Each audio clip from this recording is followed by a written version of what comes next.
Hey.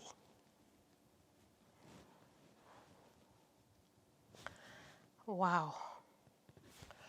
1, 2, 3, 4, 5, 6, 7, 8, 9, 10. 10-year-old. I don't think we understand the world we are in right now. I mean, even before, when I think about how parents will send their children 15 years old, 16 years old to abroad to study, I felt like that was crazy. And I just want to ask this question. You don't have to answer it in the comment, but just something to think about. Why do we have children?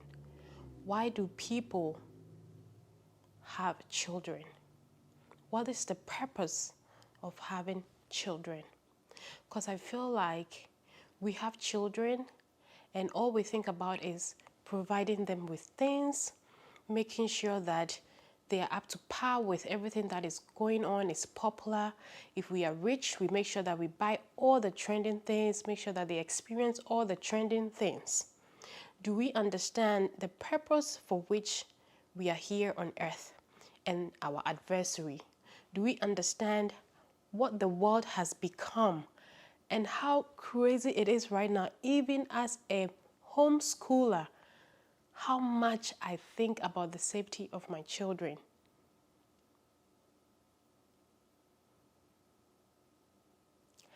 I don't know where this thing of boarding house came from.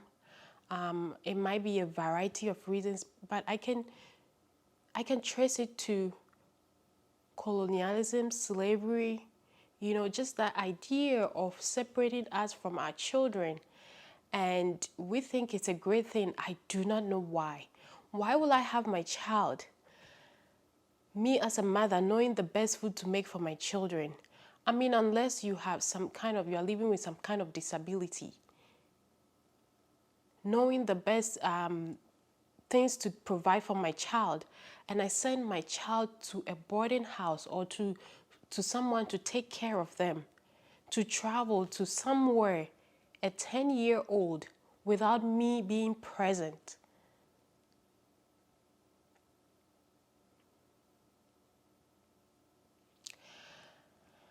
This is really sad, and I want to draw our attention again. I remember there was a past incident of a child passing away. I made a video about that, where the child was bullied and he passed. I made a video about that. I made a video about this woman whose child was also abused in school, in boarding house. And I was saying this thing of boarding house, sending your children to boarding house. I think we've been brainwashed about this whole boarding house thing, like it's a rite of passage, or if you are rich, your children have to go to boarding house. You are their parent. Who can raise your children more than you can? Like your child waking up and, I mean, not to condemn anyone. Let me even use myself. Let me not even mention someone. Let me use myself. Look at the struggles I have as a mom when I wake up, all the stress, all the things I have to do so I can be present. And then somebody else who did not carry your child, you think they can love your child the same way? You think money can provide that love and bonding that your child needs to be a good citizen, a good human, to have that emotional intelligence when they grow up? We send people to these places, and the only thing that comes out is traumatized, crazy people. Now, some people might have made it. I might have made it. You might have made it. But not everybody makes it out there. Not everybody is able to come out and say, okay, these things that I picked up were not good. Let me work on myself. Not everybody is able to deconstruct and reconstruct themselves. Some people just get... that trauma goes far. Please give your children the right foundation. The things you are sowing in your children will either help them or harm them. The work you're doing right now is so that when your children grow, they would not have to do that work again. A lot of adults now have to go through all sorts of things, therapies, and because their caregiver somewhere along the line, somebody who they were put in their care, or their parents or whatever, normalized abuse or normalized just things that were not beneficial to them. The most important relationship here on earth that a child can have is that of their parents, their caregiver. I mean, if you come here in the West, boarding house is like for children that are naughty. Not that I love my child and I'll go and put them in a boarding house, or it's for like learning a certain, maybe soccer, or and even that I see it as really these ambitious, like I don't see it as normal parenting, you know, like a person of my caliber and my knowledge, I wouldn't take my child to such a place.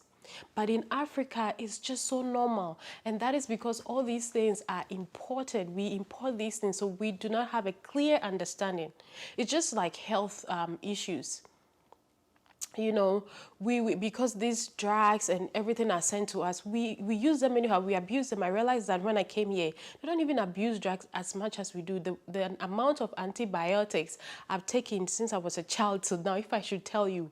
And I realized that these things here are it's like prescription only for you to get them, but I can walk anywhere in a pharmaceutical store back home and get these things without any prescription.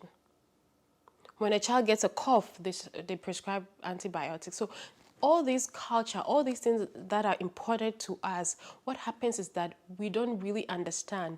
And we think because the best come from the West, we have the money, then we're going to do it.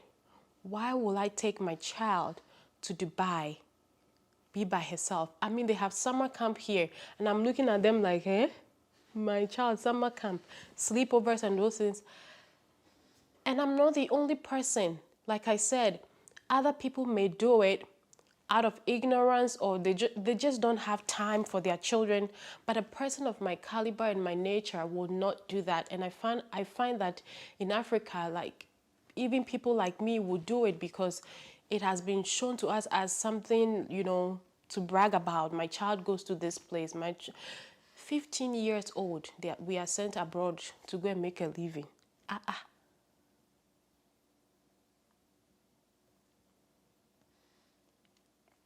Please protect your home. You are the gatekeeper. Protect these children's heart. Guard their heart.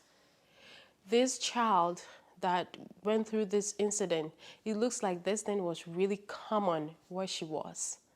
And I'm not surprised. I've been in boarding house, so I'm not surprised. I'll tell you guys my lesbian story. Even though back then these things were not common, we had a lot of things going on in boarding house that our parents didn't know about. Sometimes I feel when we grow up, I think it's trauma as well. We don't want to deal with the things that we've been through, so we kind of block it. A lot of us also do not want to accept that our parents, even though they showed us some love, sometimes they provided for us, they also harmed us. So a lot of people are stuck there. They can't heal because they don't want to see their parents as, man, you messed me up. And it's okay to say that I know you loved me and I know you were able to do this, but also in this area, you didn't do well. And that will start you on the journey to heal.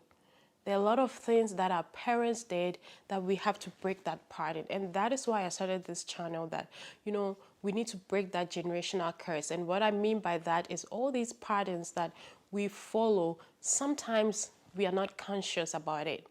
You just have to look back, especially if you have Christ in you. It's really easy. You know you are not under curse anymore, but you can be still following those ways because that's the only thing that you've known. That's the only thing that your brain has practiced on.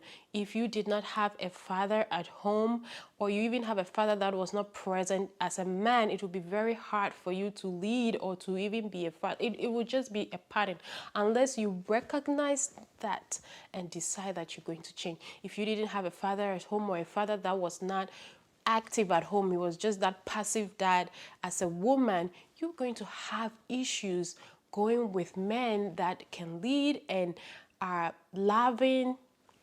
They know their place and they know who they are and understand your purpose and their purpose. So we need to come to that place to recognize the things that has been done. And sometimes it's not just your family, like certain things that I have struggled with over the years. I'm like, but my mom didn't say these things to me. But society, remember we go to school, church, we watch things, all these things grooming us. So you have to really come to the place where you are able to confront yourself. You're able to look at yourself and face your flaws. These are things that people find it hard to do. That's why I always talk to women when it comes to all these relationship issues. People say, why don't you talk to the men? Why don't you tell men these? Because I don't have control over them. I'm a woman and you are a woman. And if you're going through anything with someone, I know you have control over your life, not that person. So you can change you. But we are lied to that, you are this, everything about you is good. You deserve this, you deserve that. I think we have to come a place where we are looking at our flaws too. We have to understand that your flaws is just part of being human. We have to be comfortable with things that are, and I don't really blame us. Like I say, when you come on social media, it's all shiny and bright. I'll come here with my partner and we'll be like, yeah, we are the perfect couple. We'll be advising you. This one will come. Everybody is acting up as if, and if you are not wise to realize that, okay, they are just sharing some things with us, it's not the whole picture, you will live your life on that, and that will just kill you. It will just dry you up. So I just want to say this. All these things are from one place, the home. We can cry about this school, we can close the school down, we can do whatever we want to do to this school, but the fact remains that there will always be abusers out there. There will always be demons out there. There will always be someone waiting to take advantage of you. The enemy will always be ready to prematurely get rid of you or destroy your destiny. So what are you going to do as a mother for your children? What are you going to do as a young woman for yourself? What are you going to do as a young man for yourself? Be proactive. Understand the times and armor up. Guard your heart and armor up. Put up the full armor of God. That is the only thing. We are corrupt. That's the fact. We humans, we are corrupt. And that's why Jesus Christ is the only way. And so put up the full armor of God. Thank you so much for coming. I would like to end here. I believe the video is the video of the woman talking about what happened. It's all over. And one of the things I realized about that video is just even how this woman was talking to the child, And she did not say this in the video, but I'm just imagining, even when she said she was beating this child, I'm sure, I'm thinking, did the child even try to tell her? And she said, no, you are lying. Like, they told me you kissed someone and blah, blah, blah. Until she saw the video before, she's like, oh no, my child was telling me the truth. I'm just imagining. Can we stop abusing our children and expect that they will stand up to abuse? Can we stop abusing our children and expect that when they see red flags, they will walk away? I'm not saying I don't even know what my children will decide to do in future. I'm just instructing them the way they'll go. But I can imagine that the way I'm talking to them, I'm relating to them, that they'll be like, when we went to school, these people were doing this, because it looks like this thing was normal, like it happens all the time. Are your children that comfortable to talk about these things with you? Some of you are so hot. Even though you love your children, they know that if they tell you this, the way you act is not rational. My mother will scatter everywhere. Please, I hear a lot of us Africans say, oh no, me, I yell. I yell. Whether my children like it or not, I yell. My sister, you're not okay. Because no one who is okay will just be yelling. If you are outside at your workplace, when somebody does something wrong to you, do you yell all the time? Do you abuse them all the time? So the fact that you're doing this to your child, it means it's just a lack of accountability or the abuse of power. So these things start at home. These things start at home. Start dealing with yourself as a parent. healing all those places, learning to be calm. Bring your children along with you.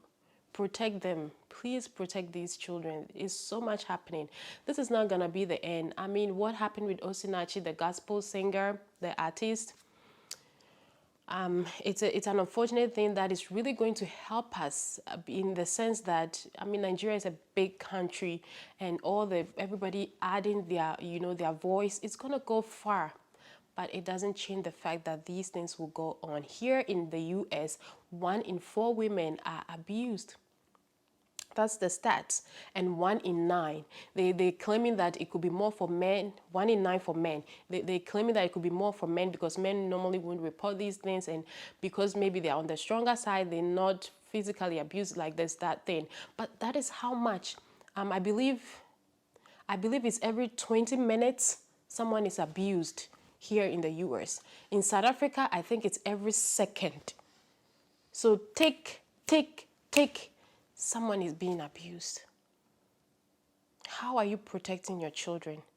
You can tell them all the affirmations. You can tell them, I am strong, I am big. But their mind will only react in the way that they have practiced, that they have subconsciously absorbed, that they have been trained. I am big, I am, all these affirmations, it doesn't change people. It's just for a brief moment and you deflate. It inflates you and deflates you. It's Christ, the armor of God. And please heal so that you do not, you stop abusing your children, saying that, no, me, I'm African. I have to slap him so that I'll reset their brain. Then if somebody to go and slap them in future, they'll find it hard. Is it this one for resetting my brain, or is this the time I should run? You get me? So please take care of these kids, take care of your home, take care of your family around you. Start being so positive in your workplace, wherever you are, in terms of your relationship. Learn some ways to love as Christ loves us in the church. And I'll talk about the church in my next video. I'll talk about religion, religion and Christ in my next video. I'll also talk about singleness as an affliction so that we will kind of understand all this relationship. I think there's also the part where people do not understand that singleness is an affliction. So yeah. Bye-bye. Thank you for watching. Please subscribe and like the video if you like it. I don't mean to worry you guys, but YouTube is just really fun. It's just the world systems, The more you are liking a video or you are subscribing, then they will push your video, and I would love to reach more people so that we can do this family thing together. Let's protect our family. Let's protect the home. Let's break generational curses and patterns. They've been threatening my daughter that if she speaks out, that they are going to kill her. That it is a men's world, that she should keep quiet, she shouldn't disclose to me. And my daughter was dying in silence, I didn't know. Every day when she's going to school, I'll be forcing her, Julian, come out. I'll be telling her, come outside, this child won't want to go to school.